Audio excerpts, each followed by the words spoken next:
my name is Cece and welcome to another Tutorial Tuesday.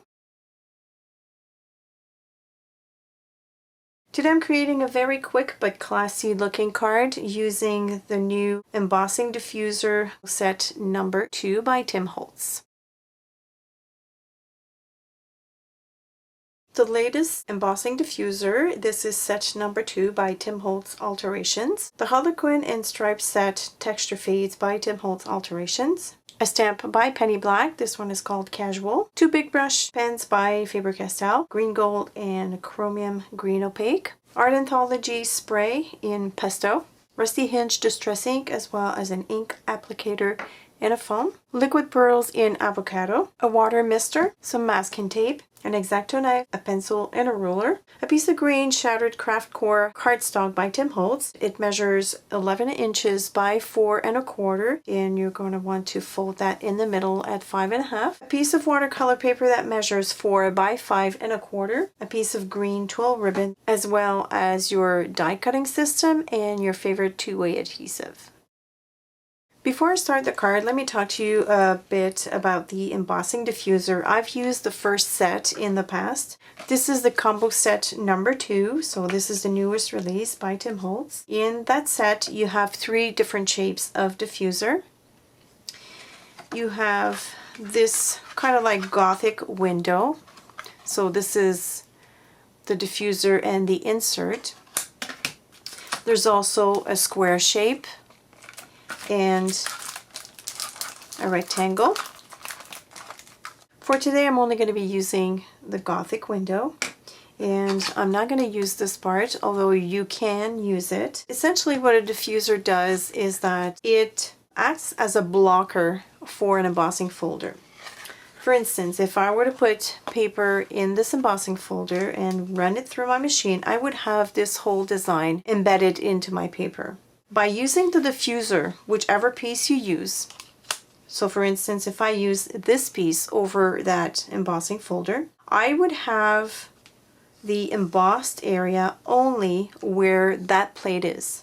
So this part here in the middle will not be embossed, and that's going to allow us to be able to stamp today's card. Now if I were to do the opposite, meaning that if I were to put this piece, which is the insert, right in the middle of my embossing folder and run it through my machine, I would have the embossed design only under that middle piece right here, so the rest would be without any pattern. Today I'm going to be using this. I have my piece of watercolor paper and I'm going to place this inside my folder, and I'm going to be centering this as much as possible. I'm going to close my folder and holding my paper in place. Then I'm going to put the window right over the paper, and I want to center this, but I know that I'm going to add a ribbon at the bottom, so I'm kind of aiming for a little bit more towards the top and leaving a bigger space at the bottom. So I'm just aligning this, holding it really securely, and I'm going to put 2 pieces of masking tape, one on each side. That's going to ensure that the diffuser will not move, so it will emboss exactly where I want it to be. So I'm putting masking tape on each side like this, so now my piece is secure. Let me bring my machine here. If you're using a Big Shot, you're using your multi-purpose platform, open at tab number 1, and you want to place the diffuser with the embossing folder on top of just one cutting plate. And instead of running this through the machine like so, I'm going to reverse this. And that way the roller of my machine will not put any pressure on this diffuser. If you do this, it will work, but then eventually that diffuser will curl and crack. So I'm going to flip that over, and forgive me, I'm going to flip my machine as well so I can turn this, and I'm just going to run it through the machine.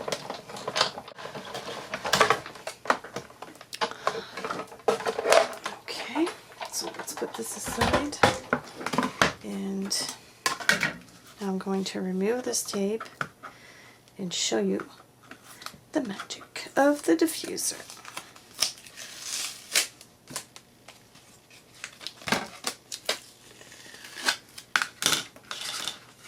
Push this aside as well. Ta-da!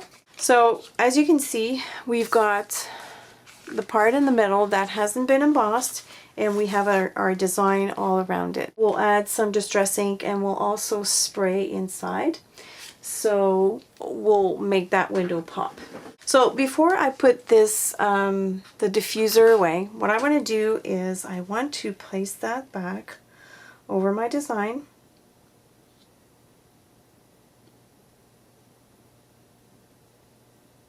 Like so.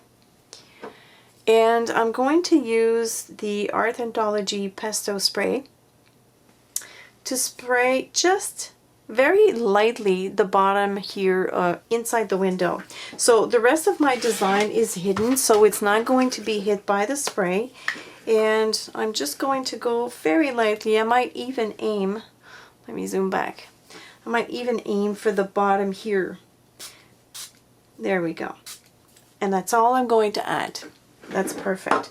So I'm going to remove this and I'll go wash my plate. So now that I've got the bottom of the image sprayed, I'm going to use Rusty Hinge Distress Ink to reveal that beautiful pattern, the embossed pattern that I have.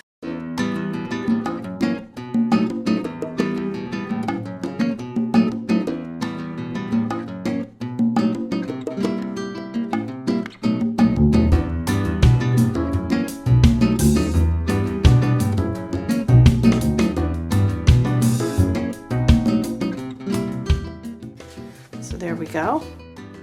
And now we're going to go on to the stamping. So I have this gorgeous stamp by Penny Black, and I've grabbed 3 more because I wasn't sure which one I was going to use, but look at these. These are so beautiful. I love those sketchy flowers. They look like watercolor sketchy flowers. How gorgeous they are. So I'm not going to use any of these 3, but just so that you know that we have them. I'm going to use the one that's called Casual. And to stamp, because we're working on watercolor paper, I thought it'd be fun to use the big brush pens with some water. So I'm going to start with the green gold and I'm going to color the flowers. And when I do this, I use the pen kind of like very flat. I'm just touching the stamp. It's almost parallel to the image actually. Or to the rubber, I should say. So I'm done with the green gold. Now I'm going to take the chromium, what's it called? Chromium green opaque. And I'm going to color the leaves and the stems.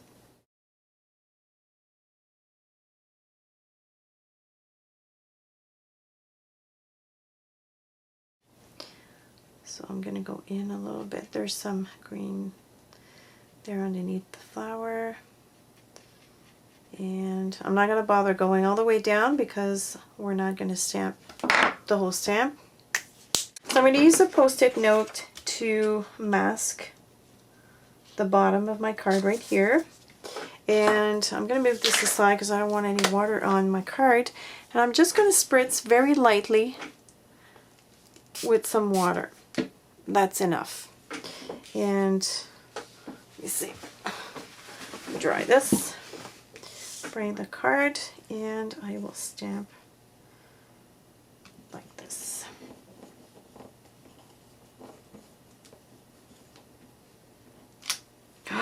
Look how beautiful that is. Oh, I love the look of that. How gorgeous. Let me zoom in. Don't you just love it? I want to add the ribbon to this card, but I don't want to add it all the way across. So here's what I'm going to do. I'm going to create 2 slits on each side here, and then I'm going to insert the ribbon and then just tie it in a knot in the front, just so that it mimics the ledge of the window. So I'm going to measure the width, and I will mark down the bottom here and the bottom here as well. And now I'm going to take my ruler and a cutting mat. You don't want to cut on your craft sheet. Trust me, I've done that. And I'm going to join the end of this window right to where I put the mark. At the same level, I mean, not on the mark, but right up to here. And I'm going to do the same on the other side.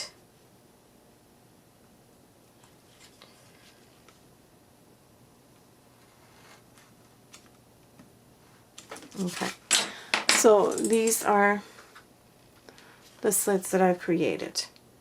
There's one here and one here. Before I go any further, I want to erase those two little pencil marks just in case they show. Now I can insert the ribbon inside the first slit that I made. And I'm using the back of my X-Acto knife just to push it in. And then I'm going to have it wrap around the back and then out in the front like so. Now I can tie my knot.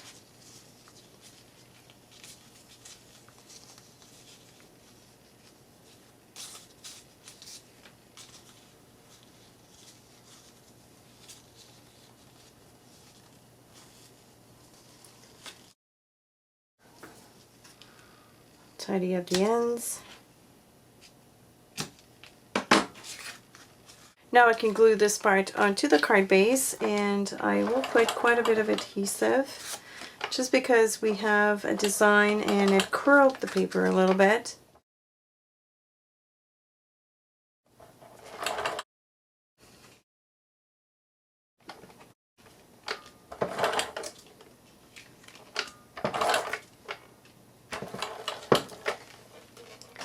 I also want to make sure that where the ribbon is, it doesn't buckle. And I'm going to, let's see here, center that.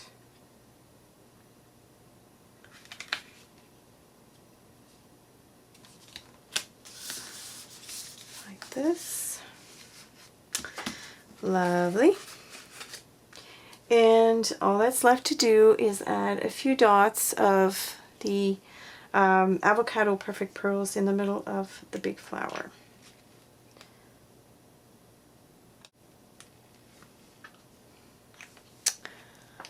And I'm done. That's it. Very simple to make. It's a very classy look. There's a whole bunch of different texture fades that you can use, or embossing folders. The only caution that I have to tell you about the diffuser is that you can use it with pretty much any embossing folders except the double-sided Spellbinder embossing folders. Those are too thick, so it won't go through your machine.